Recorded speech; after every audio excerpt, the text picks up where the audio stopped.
Morning, YouTube. In Job 17, 18, 19, 20 today, just a small glimpse of my daily Bible reading. I'm going to call today Passive Aggressive Day because Bildad and Zophar go in to talk to Job. Remember, Job had been stripped of everything. God and Satan had a meeting, and Satan said, sure, he'll continue to follow you. Take everything from him and he won't. Take away his health and he won't. But Job continues to be faithful. He doesn't understand that this meeting has taken place. And that's where we are. He doesn't understand. He just thinks God's come down on him. He doesn't understand it's a test between Satan and God. So Job 17, Job is still speaking. He says, mockers, why are you taunting me? And he's talking to his three buddies, Eliphaz, Bildad, and Zophar. Verse 3, you must defend my innocence. He's like, why aren't you taking up for, or he's like, why aren't you taking up for me? And then he says to God, you must defend my innocence, O God, since no one else will stand up for me. Verse 10, as for all of you, come back with a better argument. He's talking to his buddies. Though I still won't find a wise man among you. So Job is going back and forth from self-pity here to calling out to God here, starting out in verse 17. 18, Bildad speaks for his second time, and all three buddies, Eliphaz, Bildad, and Zophar, all thought because they were wealthy and successful, they were blessed by God. That's the mindset of many people today. That's the mindset of people back then, especially in the ancient Near East, when they didn't have the Bible. We have the Bible, we have a Jesus perspective, a cross perspective, a forgiven perspective, a redemptive perspective. But he speaks, and this is why it's called Passive Aggressive Day.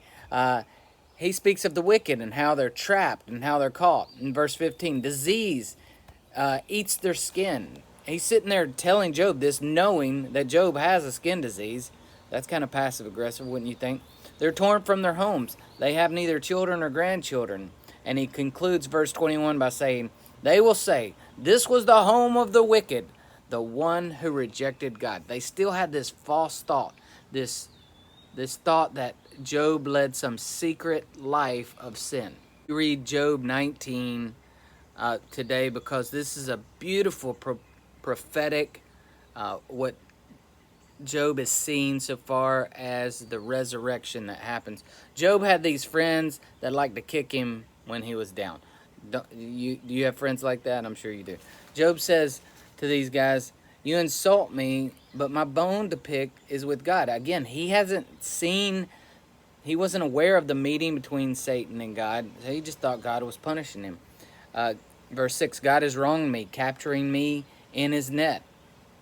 So not only did his buddies have a poor perspective of God, but so did Job. He didn't have the cross perspective. He didn't have the Bible perspective. He didn't have the Jesus perspective. He didn't know what had taken place before and what was taking place in the future.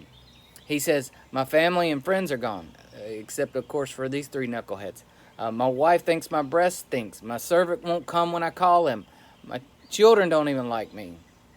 And he says in verse 21, have mercy on me, my friends. You're not helping me. You're just kicking me when I'm down. Job 19, starting in chapter 25, we see a beautiful prophetic story of the resurrection. Job says in verse 25, but as for me, he's gone through his list of all the things that's happened, the way people see him. Verse 25, but as for me, I know my Redeemer lives. He will stand upon the earth at last. And a redeemer was somebody that just took your place. He cared for a widow, a family redeemer, much like Ruth and Naomi. God is our redeemer. He's our living hope. That's what Job gets a glimpse of, the living hope that lives inside of each believer. We are to move quickly from our complaints and back to this truth. Verse 26, after my body is decayed, I will see God, Job says. Verse 27, I will see him for myself. I will see him with my own eyes. 20, we see Zophar's second time up to bat. Let's see what he does. He speaks of the wicked. He says, since people were first on the earth, triumph of the wicked is short-lived. Nope, a swing and a miss. he's still demanding Job confess some secret sin or something out there. They enjoy the sweet taste of wickedness. He believes Job has got all his wealth and what he has and all the blessings that he has in his life through ill gain. And this is why Job's had it good. He goes on to say, they will vomit the wealth they have swallowed. Their prosperity will not endure. Verse 23, may God give them a belly full of trouble. So now he's wanting bad things to happen to Job. Terrors, floods, fires, etc., those types of things. What happened to the wicked? But he's being passive-aggressive about it. He's not pointing at Job and saying, you now. He's just saying the wicked. In verse 29, he ends with, this is the reward God gives the wicked. This is just a small summary of my Bible reading. You get in God's Word yourself and learn from Job. He didn't have the full perspective. He didn't know what was going on in the past or in the future. We do. We have God's Word, which is amazing. We get to live out a life knowing what took place and what is going to take place in the future. Thanks be to God. God bless you. Like, subscribe, and share if this has been a blessing to you.